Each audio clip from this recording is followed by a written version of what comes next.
मी विशाल सावंत, सन agree इंडस्ट्रीचा प्रतिनिधी। तर आपण आज आलो या रमण कुंभार यांच्या सन ॲग्रीच्या प्राईड या मकाच्या शेतावर। तर त्यांच्याकडूनच आपण आज त्यांचा अनुभव विचारूया त्यांना।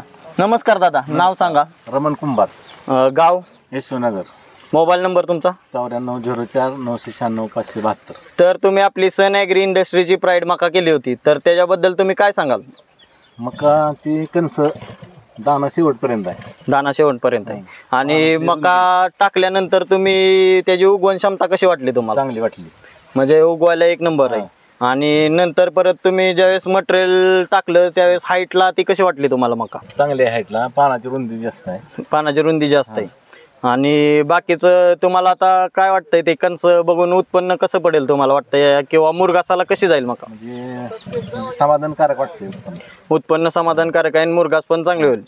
तर आपण शेतकऱ्यांबद्दल मुलाखत जाणून घेतली, तर आपण शेजाऱ्यांची पण मुलाखत घेऊया। नमस्कार दादा। नमस्कार, माझं नाव हर्षवर्धन गुडशे। मी रमण काकाच्या शेतावर, म्हणजे आम्ही बांधकरीच आहे दोघं। की ज्यावेळेस मका काकाने केली त्यावेळेस आमची चर्चा झाली होती की कुठल्या कंपनीचे, त्यावेळेस त्यांनी सांगितलं होतं की प्राईड कंपनीचे व्हरायटी आहे म्हणून।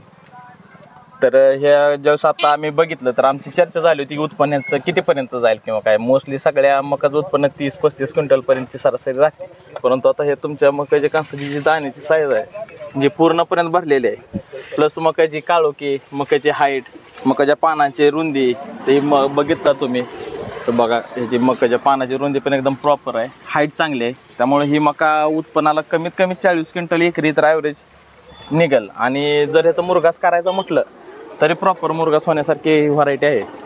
आणि याचा रिझल्ट पण आता समजेलच किती होतोय काय। आणि तुम्ही मकाला म्हणजे काकांनी काय काय टाकलंय, म्हणजे डोस एकच डोस केलेला आहे? हा, जास्त काहीच केलं ना, आम्ही सुरुवातीलाच मला वाटतं 15-15 टाकलेला आहे।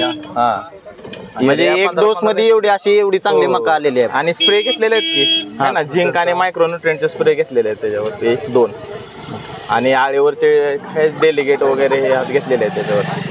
म्हणजे कमी खर्चामध्ये जास्त उत्पन्न निघणारी आहे व्हरायटी। आम्ही टार्गेट तर 30-35 क्विंटल पर्यंत ठेवलं होतं, पण ते पूर्ण सक्सेस होण्याची आहे शक्यता आहे। धन्यवाद। धन्यवाद।